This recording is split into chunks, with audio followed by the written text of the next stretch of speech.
Hello students, कैसे हैं आप सब लोग। आज के हम टॉपिक में पढ़ेंगे अनुक्रमण।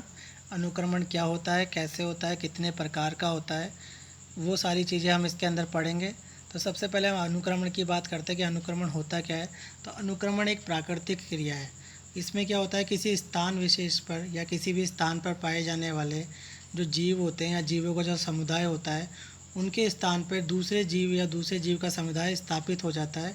तो ये क्रिया कहलाती है आपकी अनुक्रमण कहलाती है, जो एक तरह की प्राकृतिक क्रिया होती है, जिसमें क्या होता है, एक स्थान के जीव बदल के उसके स्थान पर दूसरे जीव स्थापित हो जाते हैं। पहले इसका उपयोग किसने किया था? हर्ट नामक वैज्ञानिक ने 1885 में समुदायों के नियमबद्ध परिवर्तन के अध्ययन को ही अनुक्रमण शब्द नाम दिया था और उसका उपयोग किया था। अब अनुक्रमण तो उसने कह दिया था, मगर इसके अंदर जो क्रमबद्ध अपन पढ़ रहे हैं या नियमबद्ध तरीके से जो परिवर्तन हो रहे हैं, उसमें कौन कौन से चरण पाए जाते हैं, उन सब चरण का अध्ययन इस अनुक्रमण के अंदर किया जाता है, या फिर ये कितने प्रकार का होता है, वो सारी बातें अपन उसमें देखेंगे। तो सबसे पहले अपन देखें तो एक डायग्राम देखते हैं। इसमें मैंने जैसे कि आपको दिखा रखा है, सबसे पहले एक रॉक दिखा रखी है। रॉक मतलब चट्टान, जिस पे कुछ भी नहीं है। तो सबसे पहले उस पर क्या होगा, लाइकेन आएंगे। अब लाइकेन आने से क्या होता है, लाइकेन द्वारा कुछ एसिड का स्राव होता है, जिससे क्या होता है, जो चट्टान होती है उसकी परत जो होती है धीरे धीरे अपघटित होना प्रारंभ हो जाती है। और वो कैसे बन जाती है, कार्बनिक पदार्थों में, या हम कह सकते हैं कि मिट्टी के रूप में एक परत का निर्माण हो जाता है। उस परत पे क्या होता है, लाइकेन के पश्चात क्या होता है, लाइकेन अपघटित होते हैं। उस परत पे जीवाणु द्वारा उनका अपघटन होता है। अपघटन से क्या होता है कि एक परत का और निर्माण हो जाता है। उसके बाद क्या होता है, फर्न वगैरह जो छोटे पादप होते हैं वो विकसित होते हैं। वो विकसित होने के बाद क्या होता है, जब उनका जीवन चक्र पूरा होता है तो जीवाणुओं द्वारा उनके अवशेषों का भी अपघटन होता है, जिससे क्या होता है, चट्टान पे एक और मिट्टी की परत जम जाती है। इसके साथ साथ जैसे धूल के कण आदि आके भी उसमें जमा होना चालू हो जाते हैं। उसमें क्या होते हैं, छोटी जड़ों वाले जो घास होते हैं वो उगना प्रारंभ हो जाती है। घास उगने से क्या होता है, घास में मिट्टी के कण जमा होते हैं, चट्टान के ऊपर और मिट्टी का निर्माण होता है।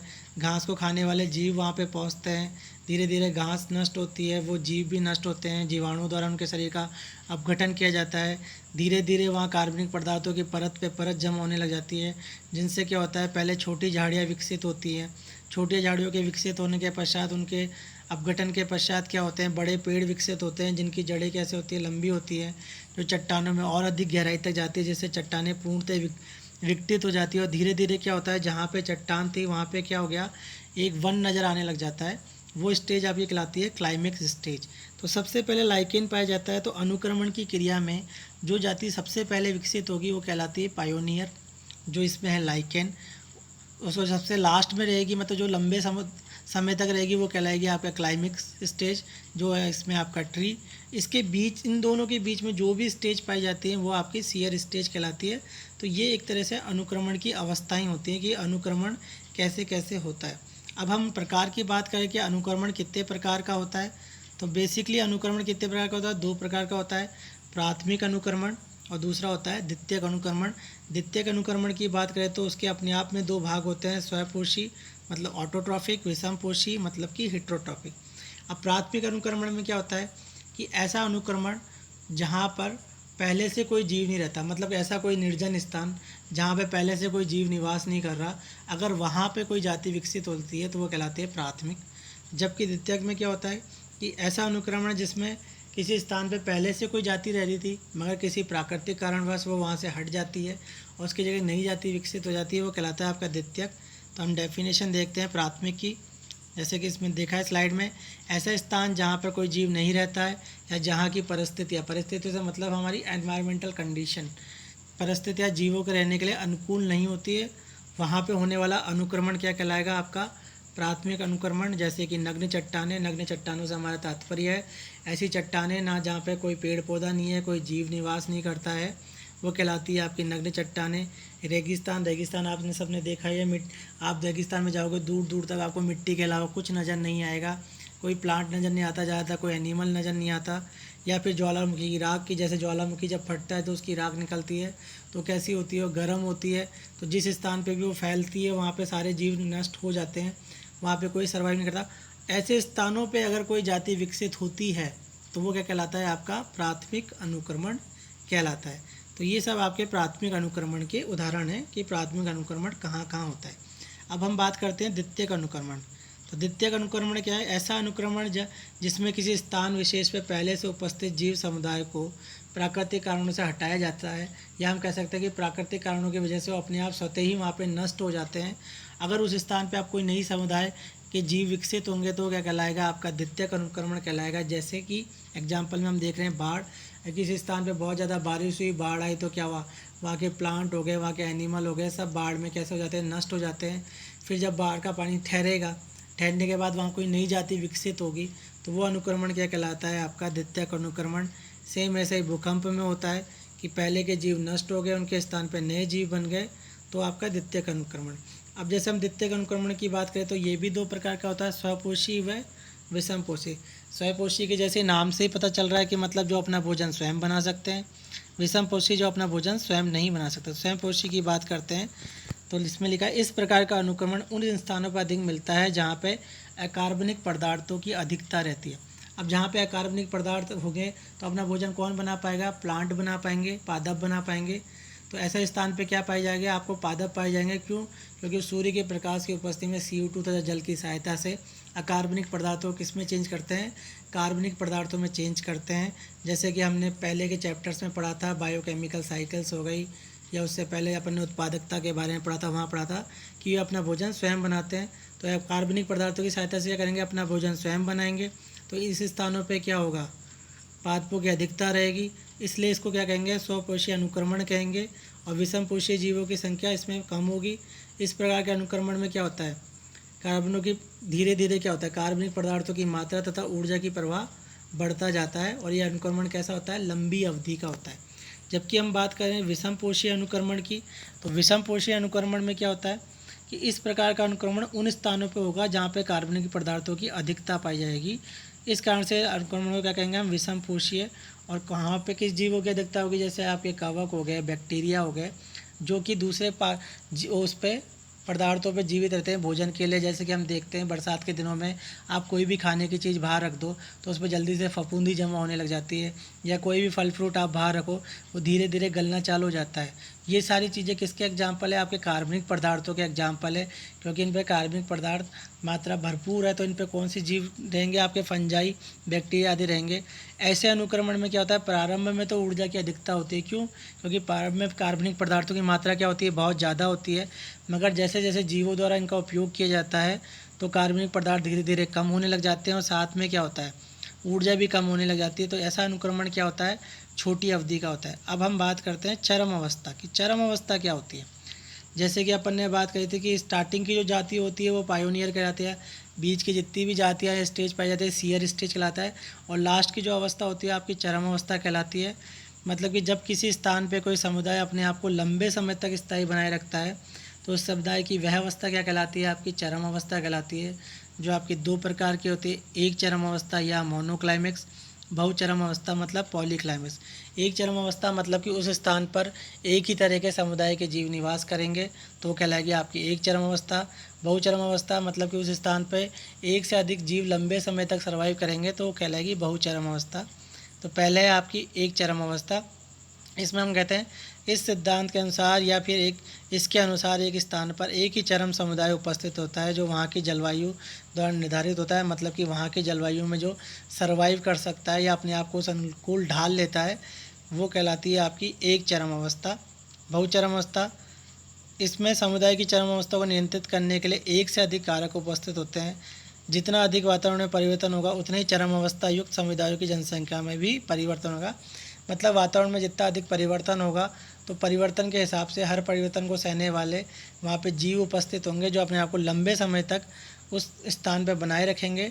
तो यहाँ पे चरम समुदाय कितने हो गए? एक से ज़्यादा हो गए, इसलिए अब ये क्या कहलाएगी? आपकी बहुचरम अवस्था कहलाती है। अब अपन आगे की साइड में चलते हैं। इसमें अपन पढ़ते हैं टाइप्स ऑफ अनुक्रमण, अनुक्रमण के प्रकार। तो आवास की प्रकृति और जल की उपलब्धता के आधार पर अनुक्रमण कितने प्रकार का होता है? बेसिकली 3 प्रकार का होता है, जलक्रमक, मरुकर्मक तथा मध्यकर्मक। तो मोस्टली जो एग्जाम में पूछा जाता है जल और मरुकर्मक में से पूछा जाता है। तो सबसे पहले जो हम अध्ययन करेंगे वह हम अध्ययन करेंगे जल अनुकर्मक का, कि जल अनुकर्मक होता क्या है, किस प्रकार से होता है, स्टार्टिंग में वहाँ पर कौन सी समुदाय पाया जाता है और क्लाइमेक्स में वहाँ पर कौन सा समुदाय पाया जाता है। ये सारी चीज़ें अपन यहाँ डिटेल में पढ़ेंगे। तो कहाँ स्टार्ट होता है, ये इस प्रकार कहाँ जाएगा, झील और तालाबों में। जैसे कि आपको दिख रहा है कि मैंने यहाँ पे लिख रखा है, कहाँ पे स्टार्ट होगा, झील और तालाब, वहाँ पानी पाया जाएगा, तो ये झील और तालाबों में पाया जाता है। इसके परिणाम क्या होगा, जलीय आवास किस में बदल जाता है, स्थलीय आवास में बदल जाता है। कि सबसे पहले तो क्या होगा, जलीय आवास था और वो किस में बदल गया, स्थलीय आवास का। अब ये किस तरह से बदलता है, इसमें क्या क्या चरण पाए जाते हैं, उस सब के बारे में अपन अगली स्लाइड में देखते हैं। डायग्राम के माध्यम से मैंने आपको बता रखा है इसके अंदर। तो जैसा कि इस डायग्राम में दिखाया जा रहा है, सबसे पहले कौन सी अवस्था दिखा रखी है, जैसे आप देख रहे हैं डायग्राम में पहला है आपका प्लैंकटन स्टेज दिखा रखा है, जिसको हिंदी में बात करें तो प्लग अवस्था, मतलब ऐसी अवस्था जिसमें जो भी प्लांट या जीव पाए जाएंगे वो कैसी अवस्था में होंगे, तैरती अवस्था में होंगे, क्योंकि सब जगह स्टार्टिंग में क्या है, पानी ही पानी है। तो वहाँ पे जो प्लांट के रूप में क्या होंगे, आपके छोटे छोटे शैवाल पाए जाएंगे, जिनके बीजाणु क्या होते हैं, उड़ के तालाब में आते हैं और उस पर छोटे छोटे जीव निर्भर करते हैं। तो पहले होती है आपकी प्लैंकटन अवस्था, फिर ये अवस्था क्या हो जाती है, नष्ट हो जाती है, जिसका अपघटन किसके द्वारा होता है, बैक्टीरिया के द्वारा होता है। और इनके जो अपघटन से कार्बनिक पदार्थ की परत बनती है वो सतह पे इकट्ठा होने लग जाती है पानी की, जिससे कि सतह पे एक लेयर बन जाती है। उसके पश्चात जो अवस्था होती है वो निमग्न अवस्था कहलाती है। जब सतह पे एक लेयर बन जाती है तो उस पर छोटे छोटे प्लांट उगना चालू होते हैं, तो वो कैसी अवस्था कहलाते हैं, निमग्न अवस्था। क्यों, क्योंकि इन प्लांट जो होते हैं पूरे के पूरे कैसे होते हैं, पानी के अंदर डूबी अवस्था में रहते हैं, तो ये कहलाती है आपकी निमग्न अवस्था। जब निमग्न अवस्था भी नष्ट होना प्रारंभ हो जाती है तो उसके बाद क्या होता है, अगली स्टेज आती है आपकी प्लावी अवस्था। प्लावी अवस्था में क्या होता है कि निमग्न अवस्था समाप्त हो जाती है, प्लावी अवस्था में ऐसे पादपों का निर्माण होता है जिनकी पत्तियां क्या होती है, पानी की सतह पर तैरती रहती है, मगर बाकी शरीर आप उनका पानी के अंदर रहता है। जैसे कि इस डायग्राम में आप देखोगे तो ये दिखा रखा है यहाँ पे इस प्लांट के अंदर। अब जब ये नष्ट होना चालू हो जाएगा तो धीरे धीरे क्या होगा, तीनों स्टेज नष्ट हो रही है, उनके जो कार्बनिक पदार्थ कहाँ हो रहे हैं, सतह पर जमा हो रहे हैं, जिससे क्या हो रहा है, धीरे धीरे क्या हो रहा है, पानी की मात्रा तो कम होती जा रही है, मगर समुद्र में क्या हो रहा है, तालाब में क्या हो रहा है कि तब जो मिट्टी की मात्रा वो बढ़ती जा रही है, और साइड से भी जैसे तालाब के किनारे टूटते तो वहाँ से भी मिट्टी इकट्ठी उठती जा रही है। तो अब कैसी अवस्था हो जाएगी, पानी हो गया कम, मिट्टी हो गई ज़्यादा, तो एक दलदली अवस्था बन जाएगी। अब उस दलदली अवस्था में प्लावी पादप जो सर्वाइव नहीं कर सकते, तो अब दलदली अवस्था में किसका निर्माण होता है, घास का निर्माण हो जाता है। तो अगली अवस्था कहलाती है आपकी घास अवस्था कहलाती है, जिस पर छोटी छोटी घास उगना चालू हो जाती है। धीरे धीरे क्या होता है, घास में मिट्टी के कण आके जमा होते हैं, जिससे तालाब में और मिट्टी इकट्ठी होती है, पानी कम होने लग जाता है, जितना बचा होता है वाष्पोत्सर्जन से उड़ जाता है। तो धीरे धीरे क्या होता है, ये परिस्थितियाँ घास के लिए अनुकूल नहीं रहती है, तो उस स्थान पे घास समाप्त होकर उसके स्थान पे क्या होता है, झाड़ियाँ बनने लग जाती है। झाड़ियों के पश्चात क्या होता है, प्लांट बनने लग जाते हैं, जिनकी जड़ें कैसे होती है, लंबी लंबी होती है। तो लास्ट में जो क्लाइमेक्स अवस्था होती है आपकी फॉरेस्ट अवस्था होती है, जो आपके डायग्राम में दिखा रखी है। तो इस तरह से एक जल अनुक्रमक चलता है कि उसमें कौन कौन सी अवस्थाएं होती है। तो अपन अब इनको एक एक करके डिटेल में पढ़ेंगे। तो सबसे पहला है आपकी प्लवक अवस्था, कि प्लवक अवस्था होती क्या है। तो इसमें तालाब में पायोनियर के रूप में शैवाल पाए जाते हैं, जिनके बीजाणु हवा के माध्यम से उड़ के कहाँ आते हैं, तालाब में आते हैं। फिर वो तालाब में आने के बाद क्या होता है, अंकुरित होते हैं। इसके पश्चात इनका भक्षण किसके द्वारा किया जाता है, जंतु प्लवक के द्वारा किया जाता है। जब ये शैवाल और जंतु प्लवक दोनों नष्ट हो जाते हैं तो इनका अपघटन किसके द्वारा किया जाता है, बैक्टीरिया द्वारा किया जाता है।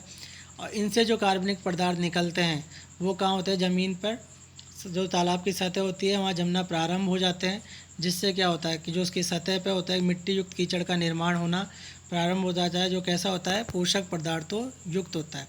अब हम अगली अवस्था में चलते हैं, तो अगली है निमग्न अवस्था। अब नीचे समुद्र की सतह पे, तालाब की सतह पे क्या हुआ, कीचड़ युक्त सतह बन गई। अब उसमें क्या होंगे, ऐसे प्लांट उगने चालू हो जाएंगे जिनमें छोटी छोटी जड़ें होती हैं। उस जड़ों के माध्यम से क्या होता है, वहाँ पे वो विकसित होते हैं। उनका पूरा शरीर क्या होता है, पानी के अंदर होता है, इसलिए इसको कहते हैं निमग्न अवस्था।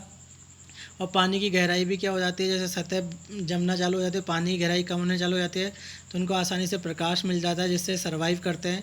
मैं कुछ समय पश्चात जब इनका जीवन काल खत्म होता है तो इनका अपघटन भी किसके द्वारा होता है, बैक्टीरिया के द्वारा होता है। इन पे जो जीव निर्भर रहते हैं उनका अपघटन भी किसके द्वारा होता है, बैक्टीरिया के द्वारा होता है। और इनके जो मृत अवशेष हो तालाब के पैंदे में जमा होने लग जाते हैं, जिससे तालाब की गहराई और कम होने लग जाती है। और धीरे धीरे वो अवस्था कैसे हो जाती है, निमग्न पादपों के लिए अनुकूलित नहीं रहती है, तो नष्ट होना चालू हो जाता है। तो उसके बाद एक नई अवस्था प्रारंभ हो जाती है, जिसे हम कहते हैं प्लावी अवस्था। अब प्लावी अवस्था में क्या होता है, निमग्न अवस्था के तो क्या होता है, समाप्त हो जाती है। प्लावी अवस्था में ऐसे पादपों का निर्माण होता है जिनका पूरा शरीर क्या होता है, पानी के अंदर होता है, मगर उनकी पत्तियां क्या होती है, पानी के ऊपर तैरती अवस्था में रहती है।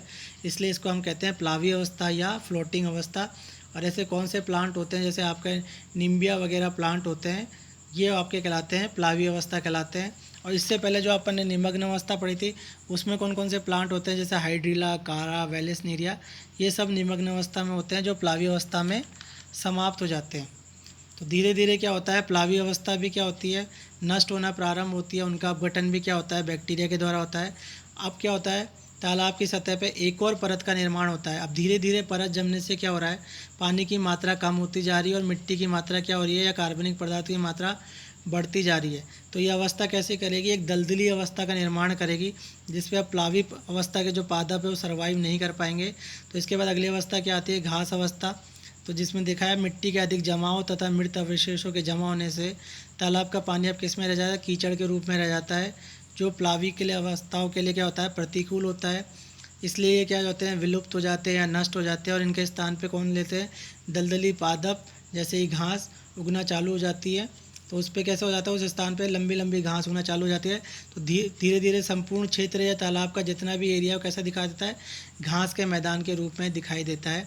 मगर अब क्या होता है, जब घास उग गई है तो उसमें क्या होता है, जैसे धूल भरी आंधियाँ चल रही है तो उसके जो घास है उसमें जो धूल के कण है वो जमा होने लग जाते हैं, और कहाँ पर, वो दलदल की सतह पे जमा होने लग जाते हैं, जिससे क्या होता है, पानी की मात्रा और कम होने लग जाती है। उसके अलावा वाष्पोत्सर्जन की क्रिया होती है, जिससे जो होता है वाष्प के रूप में पानी उड़ना चालू होता है। तो धीरे धीरे क्या होता है, दलदली अवस्था भी समाप्त होती है।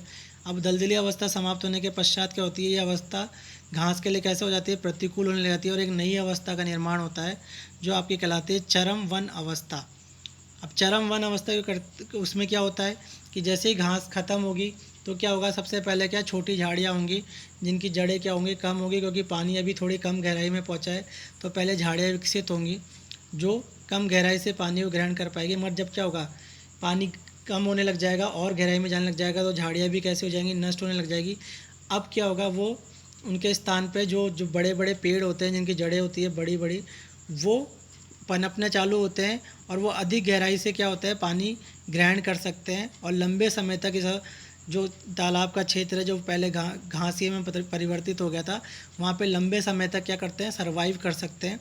तो क्या कहलाती है आपकी चरम वन अवस्था, क्योंकि अपन ने पहले पढ़ा था कि ऐसे स्थान पर जहाँ पे जो समुदाय लंबे समय तक रह सकता है या निवास कर सकता है वो चरम अवस्था कहलाता है। तो लंबी जड़ों वाले जो पादप होते हैं भूमि में अधिक गहराई से पानी ग्रहण कर सकते हैं, तो वो लंबी अवस्था तक वहाँ पे सर्वाइव कर सकते हैं, तो वो क्या कहलाते हैं, चरम अवस्था कहलाते हैं।